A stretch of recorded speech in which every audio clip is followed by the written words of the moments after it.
Making headlines, President merges the Ministry of Climate Change, Environment and Energy with the Ministry of Tourism. Government announces approval of the request by residential community of Hirimaradu to relocate to another island. And government assigns a Thai company to redesign the Maldives civil registration, vital statistics and identification management system.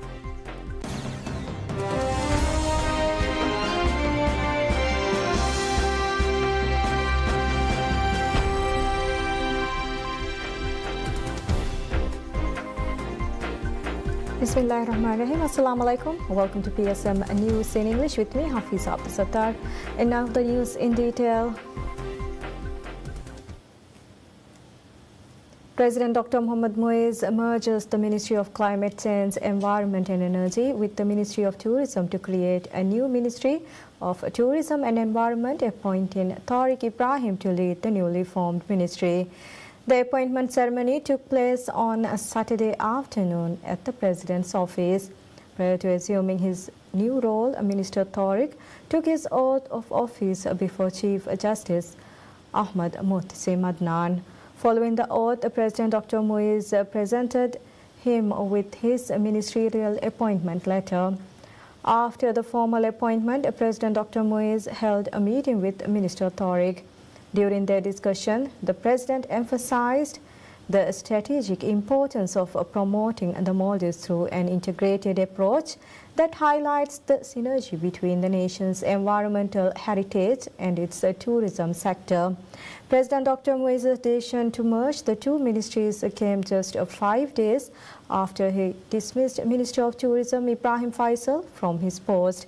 Faisal, who was appointed as the Minister of Tourism on 17 November 2023, has been relieved of his duties, the President's office had said, without offering any details behind his sudden dismissal.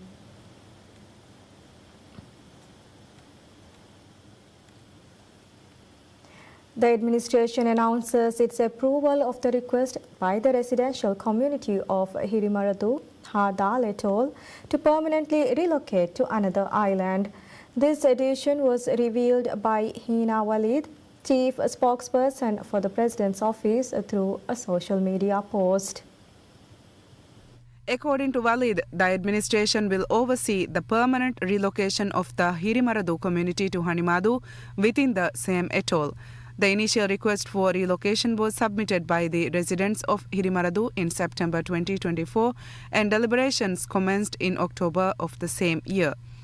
Walid confirmed that the administration has resolved to honor the request from the Hirimaradu community to relocate to Hanimadu.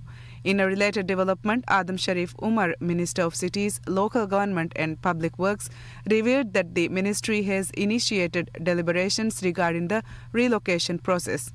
In a social media post, Minister Adam Sharif Umar confirmed that discussions on the procedural aspects are underway. According to him, a comprehensive roadmap will be developed to facilitate the move, with physical relocation efforts set to commence at the earliest opportunity. Hirimaradu is recognized as one of the nation's least populated islands, with a registered population of 293 residents according to the latest census. Additionally, the residential community of Rakidu in Vavu Atoll has also requested government assistance for relocation to another island. The administration has articulated its objective to concentrate national development within 7 distinct zones, thereby focusing the growth of these regions. In alignment with this strategy, the administration had previously decided to permit the residential communities of smaller islands to relocate to larger population centers. Government assigns Thailand's Control Data Limited to redesigning of the Maldives civil registration, vital statistics and identification management system. The project is being implemented under the Digital Maldives for Adaptation, Decentralization and Diversification DMAD project, overseen by the Ministry of Homeland Security and Technology under the World Bank's grant assistance. The agreement was signed by State Minister at the Ministry of Homeland Security and Technology, Dr. Muhammad Kinanat, while Control Data Limited's Managing Director, Nath Lucharian, signed on behalf of the company. The agreement focuses on strengthening the Department of National Registration (DNR's) foundational identity system under the second component of the DMET project.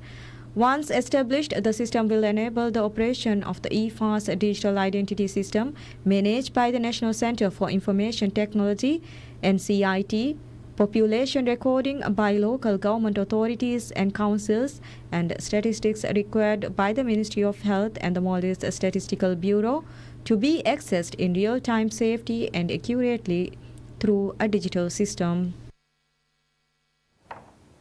Government officially opens Addo City's Hankende Bridge to the public from midnight on Saturday. The project was contracted to India-based Efcons Infrastructure Limited in 2021.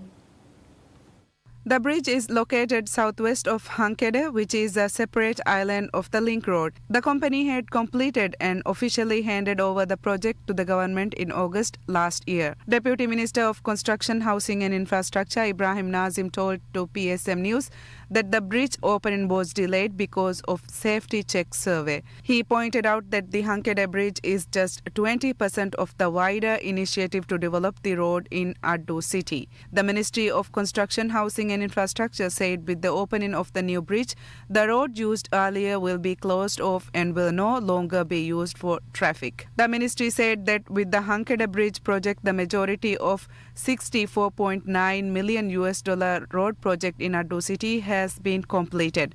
The ministry also said that the work of installing the outfall pump of the drainage system is currently underway. According to the ministry, the entire project is expected to be completed within the next 2 months. When this government took office, many roads in Addo city had been dug up for the project by the Indian contractors, leading to widespread public complaints. The government has tried to expedite the project in close consultation with the Indian contractors. The Hankede Bridge is 1.4 kilometers long and boasted 4 lanes. Addo City Council has announced major changes to traffic flow around the city after the opening of the Hankede Bridge.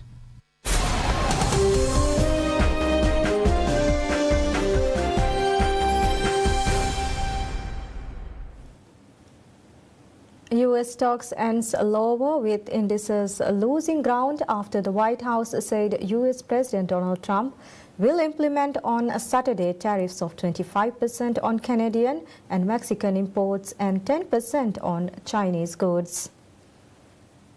Investors have been bracing for further tariff news after Trump has reportedly warned against using the measure. Uncertainty over the impact of tariffs has muddled the outlook for the economy and inflation. A White House spokesperson called the report false. She said the duties would be published on a Saturday and would take effect immediately. Stocks turned lower on the day following the White House comments.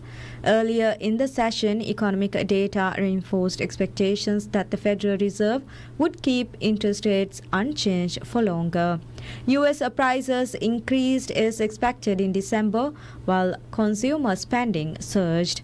According to preliminary data, the S&P 500 lost 31.10 points or 0.51% to end at 6,040.07 points, while the Nasdaq Composite lost 58.47 points or 0.30% to 19,623.27. The Dow Jones Industrial Average fell 341.68 points or 0.76% to 44,540.45. The Fed left rates unchanged in its policy announcement on Wednesday. Powell said the U.S. Central Bank wants to see further progress in inflation before cutting rates. Apple shares were volatile. The company gave upbeat executive comments in its earnings on Thursday in a sign it expects to recover from a dip in iPhone sales as it rolls out AI features.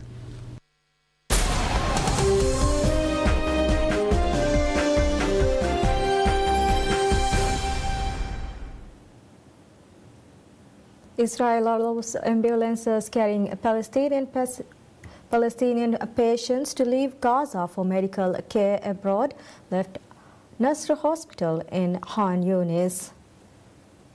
The border was due to open initially for 50 injured militants and 50 wounded civilians, along with the people escorting them, with a further 100 people, most likely students, probably allowed through on humanitarian grounds.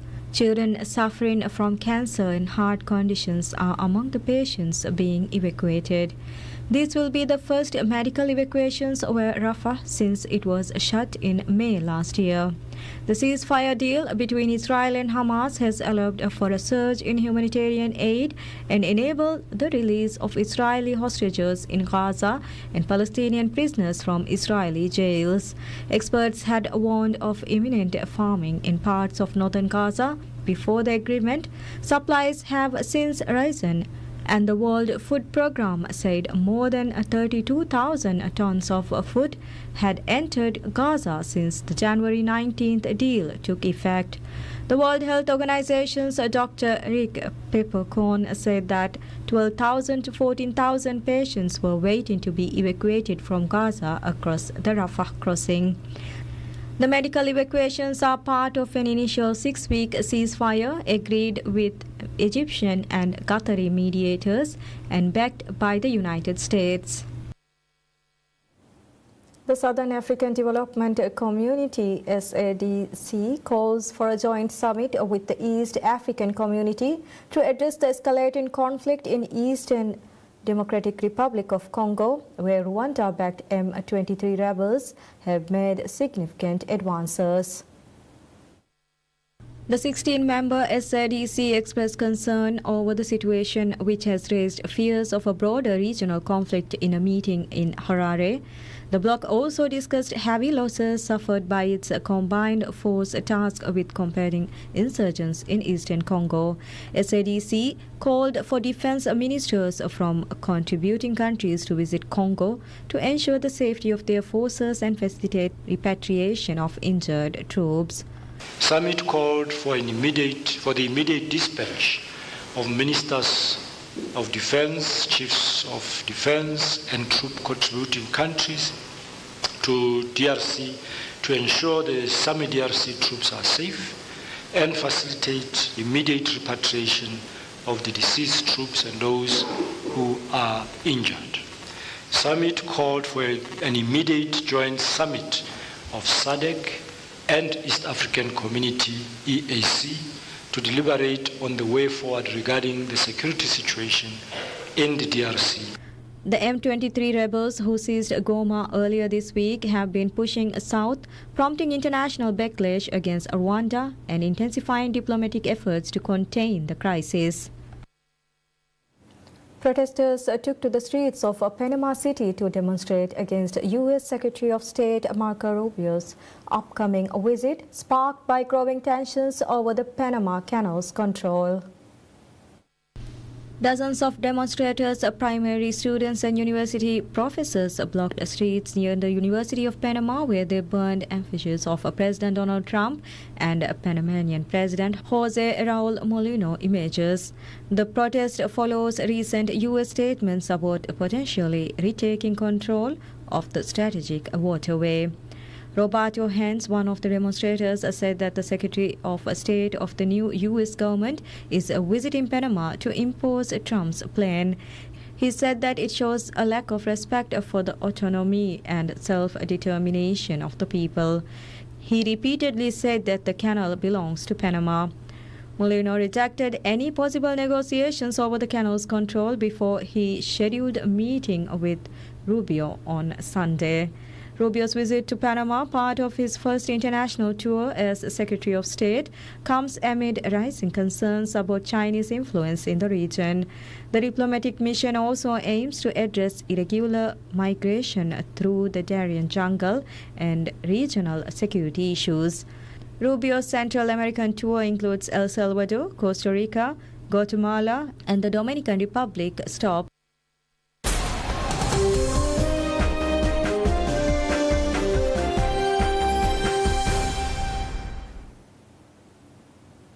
The World Marathon Challenge 2025 got underway in Antarctica. Ultima base in the Norwegian Antarctica territory of Queen Moundland played host to the first installment of the sports event, which sees participants run 7 marathons on 7 continents in 7 days. A total 62 competitors of 20 different nationalities completed 10 loops of the base's 4.2 kilometer perimeter before boarding a plane to Cape Town for leg 2. The event then stops off in Perth, Dubai, Madrid and Fortaleza before finishing in Miami on February 6th. We have 7 marathons. The first one's in Antarctica. We then go to Cape Town in Africa. We go to Perth in Australia. We go to Dubai in Asia. We go to Madrid in Europe. We go to Fortaleza in Brazil. And we end up 7 days later in Miami. Battling temperatures of which plummeted to as low as -9 degrees when factoring in the wind chill as well as challenging underfoot conditions due to loose snow. Alan Nawaj, a tech entrepreneur from California, was the first man to cross the finish line in Antarctica with a time of 3 hours, 21 minutes and 7 seconds. Feels amazing. I just tried to settle into comfortable pace and kept it like mid 730s the whole time, and was spending most of my time just trying to find a good route out there. There's some soft snow and some ice, but we're just towing the line between that and trying to put it in cruise control and bring it home. It was awesome. It was amazing. I mean, scenery here is incredible.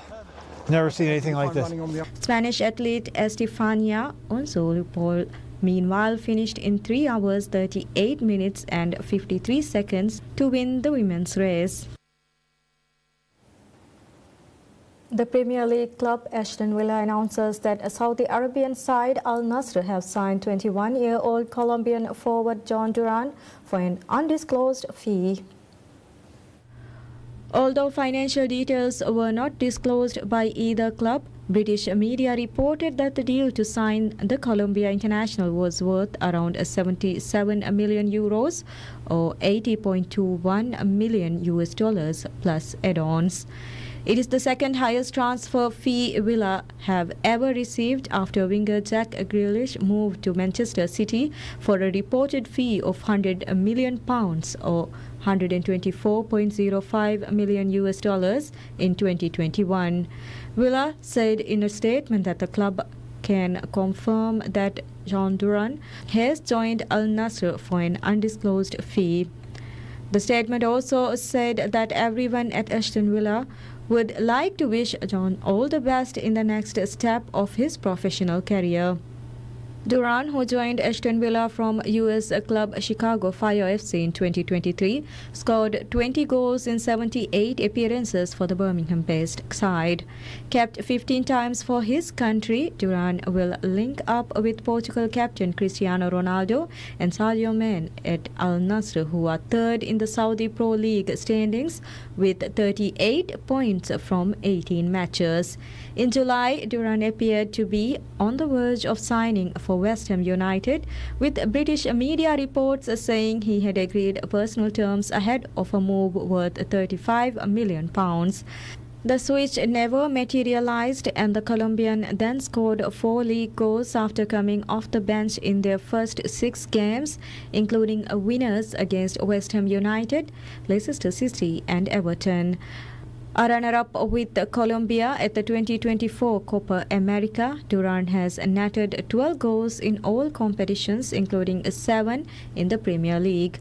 Regular starter Ollie Watkins, who netted 27 times across all competitions last season and has 10 Premier League goals this campaign, was also linked with a move to rivals Arsenal, but Unai Emery said the English striker is happy to stay. Villa are 8th in the Premier League with 37 points from 23 matches and have also sealed a spot in the Champions League last 16.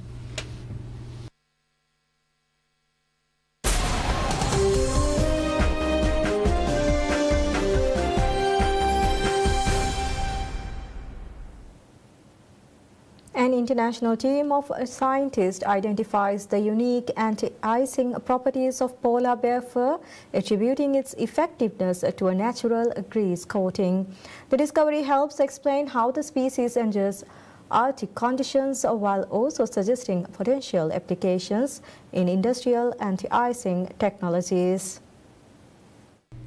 Julian Carolan, PhD candidate from Trinity College, Dublin's School of Chemistry, and the Amber Search Island Centre told Reuters that there is an amazing property they seem to have. He noted they roll around in the snow and slide down hills in sub-zero conditions, but ice doesn't build up on them. Researchers from Trinity College Dublin examined hair samples from 6 wild polar bears, focusing on the chemical composition of their fur's sebum, a natural oily coating. The study, published in Science Advances, found that the sebum contains cholesterol and fatty acids, which significantly reduce ice adhesion. When the grease was removed, the fur behaved similarly to human hair, allowing ice to attach more easily. The findings contribute to broader research on natural anti-icing mechanisms and could inform the development of sustainable coatings for surfaces exposed to extreme cold. Scientists highlight the potential for replacing synthetic forever chemicals such as PFAS with bio-inspired alternatives. Beyond its structural benefits, the grease-coated fur may also play a role in polar bear hunting strategies by reducing friction when moving on ice and help them save energy by sliding over the ice. And that's all we have for this hour. Thank you for watching. Wish you all a very pleasant time ahead.